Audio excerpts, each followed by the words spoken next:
اللهم صل على محمد وآل محمد۔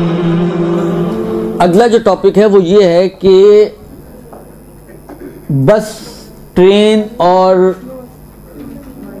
گاڑی جہاز وغیرہ میں نماز پڑھنے کا مسئلہ۔ عرض خدمت یہ ہے کہ تینوں کا مسئلہ ایک ہی جیسا ہے۔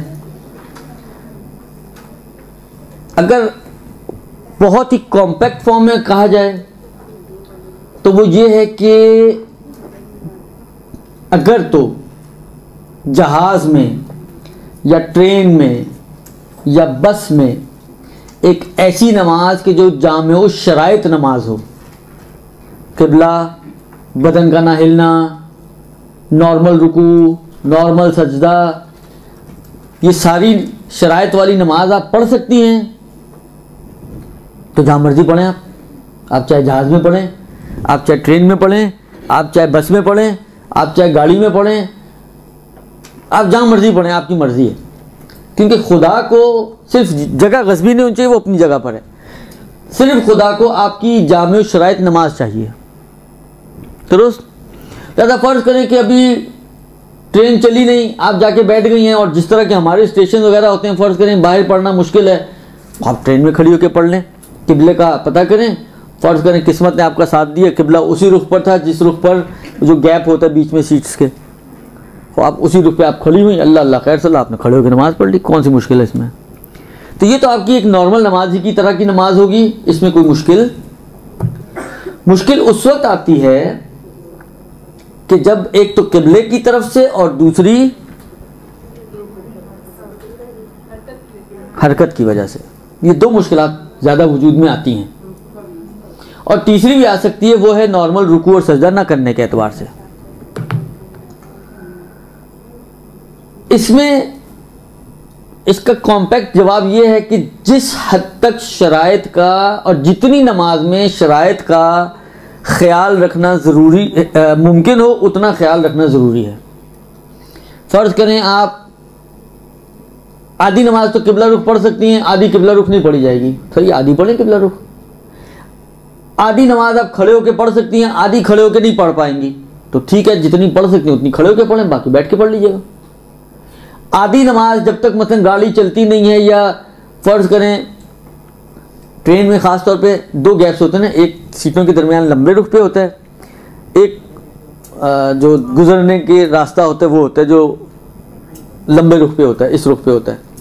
حالانکہ قبلہ وہی والی بات ہے، یا ادھر ہوگا یا ادھر ہوگا یا ادھر ہوگا یا ادھر ہوگا۔ حالانکہ فرض کریں آپ کا ایسا اینگل ہے کہ آپ جب تک ٹرین نہیں چلتی آپ اس کا خیال رکھ سکتی ہیں، بیچ میں کھڑے ہو کے پڑھ سکتی ہیں، لیکن جب ٹرین چلنا شروع ہوگی، قریب آ جائے گا وقت، لوگ چڑھ رہے ہوں گے، اتر رہے ہوں گے، تو پھر آپ کے لیے مشکل ہو جائے گا۔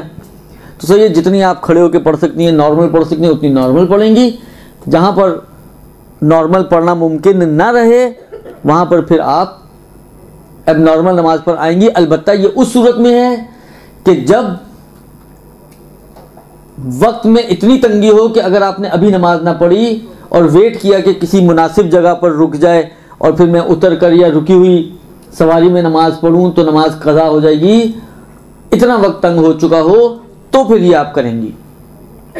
ورنہ فرض کریں اول وقت آپ جہاز میں بیٹھی ہیں اور جہاز مثلا موسم خراب ہے، لہذا بہت ڈگمگا رہا ہے، درست، اور گھنٹے ڈیڑھ گھنٹے کی آپ کی فلائٹ ہے۔ بعض لوگوں کو ہیضہ ہوتا ہے اول وقت نماز پڑھنے کا، اب وہ ان کی بلاخر جان روح اٹکی ہوئی ہے کہ اول وقت نماز قضا ہو رہی ہے۔ ہمارے لوگ اتنے ماشاءاللہ، اب میں کیا بولوں نہیں سمجھ میں آتا، کہ یہاں سے کچھ بولنا بھی آسان نہیں ہوتا، کہ اول وقت کے چکر میں نماز غلط کر لیتے ہیں، باطل نماز پڑھ لیں گے، اول وقت نہ جائے۔ یہ کون سا دین ہے، یہ کون سی شریعت ہے، مجھے نہیں سمجھ میں آتا۔ اب مجھے کہا تو نہیں ہے، بات آئی ہے تو میں انشاءاللہ العزیز، اگر مجھے دو شرطوں کے ساتھ، ایک تو یہ کہ یاد رہ جائے اور دوسرا یہ کہ وقت مل جائے، تو فقہ کی جو بڑی کتابیں ہیں اس میں وہ موارد گنوائے ہیں، 10-11 شاید موارد ہیں کہ جہاں پر آپ کے لیے بہتر یہ ہے کہ آپ نماز کو ڈیلے کر کے پڑھیں، یعنی ریکمینڈڈ ہے شریعت کی طرف سے کہ نماز اول وقت کے چکر میں نہ پڑھیں، ڈیلے کر دیں آپ۔ تو وہ انشاءاللہ العزیز ان دو شرطوں کے ساتھ اگر ہوا تو اگلے ہفتے یہاں پر شریعت آپ کو کہتی ہے کہ آپ ویٹ کریں گے، بلکہ آغا سیستانی نے احتیاط واجب لگائی ہے، آغا خوئی و خمینی نے تو ضروری سمجھتے ہیں کہ اگر آپ ایک صحیح نماز مثلا ابھی آپ پڑھیں گے، اول وقت تو مٹ جائے گی، نہ رکوع صحیح کر پائیں گے، نہ سجدہ صحیح کر پائیں گے، قبلہ پتہ نہیں ہے، ایک ٹوٹی پھوٹی لنگڑی لولی نماز آپ پڑھیں گی ایک درست. اما 1.5 گھنٹے بعد آپ جب اتر جائیں گی تو آپ ایک ٹھیک ٹھاک ہٹی کٹی نماز پڑھ سکتی ہیں. تو شریعت کہتی ہے کہ بھائی پھر آپ کو کیوں اجازت ملے، لہذا آپ کو ویٹ کرنا پڑے گا اور اتر کر ایک صحیح نماز پڑھنی پڑے گی. لیکن اگر وقت تنگ ہو تو پھر یہ باتیں اس وقت کی ہیں کہ وقت میں گنجائش نہیں ہے.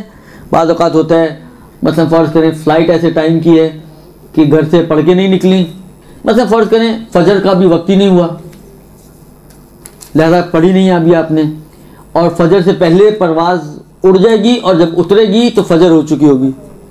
تو اب اس صورت میں بالآخر آپ کو جہاز میں ہی نماز پڑھنی ہے، آپ کے پاس کوئی آپشن نہیں ہے. تو اس میں پھر آگے یہ فرماتے ہیں کہ اگر بدن اس کا سکون میں رہ سکتا ہے تو بدن کا خیال رکھے گی، سکون میں حالت سکون میں پڑھے نماز. قبلہ جس حد تک ممکن ہے، اگر بالکل ممکن نہ ہو تو حد اقل تکبیرۃ الاحرام قبلہ رخ ہو کر کہے، اور اگر یہ بھی ممکن نہ ہو تو پھر قبلہ ساقط ہے. رکوع میں بھی انہوں نے یہی کہا ہے کہ اگر ممکن ہے تو نارمل رکوع سجدہ، نارمل رکوع سجدہ نہیں ہو سکتا تو اتنا رکوع جھکے یا اتنا سجدہ کرے کہ جس کو عرف میں یہ کہا جائے کہ اس نے رکوع یا سجدہ کیا ہے. جو بیماروں کی نماز کے اندر یہ مسائل آ چکے ہیں. اور اگر اتنا بھی ممکن نہیں ہے تو آغا سیستانی نے فرمایا کہ کم جھکے، یعنی جتنا جھک سکتی ہے اتنا جھکے، اور اگر یہ بھی ممکن نہ ہو تو وہی سر سے اشارہ کرے گی سجدے اور رکوع کے لیے. خلاصہ یہ کہ جہاں جہاں تک شرائط کا خیال رکھنا ممکن ہو ان موارد میں شرائط کا خیال رکھتے ہوئے وہ نماز کو انجام دیں گے. بس ہو، جہاز ہو، ٹرین ہو، ہیلی کاپٹر ہو، کوئی کیا ہو، حالانکہ کچھ بھی ہو، جس سواری میں بھی آپ ہوں مسئلہ یہی رہے گا، مسئلے میں کوئی فرق نہیں آئے.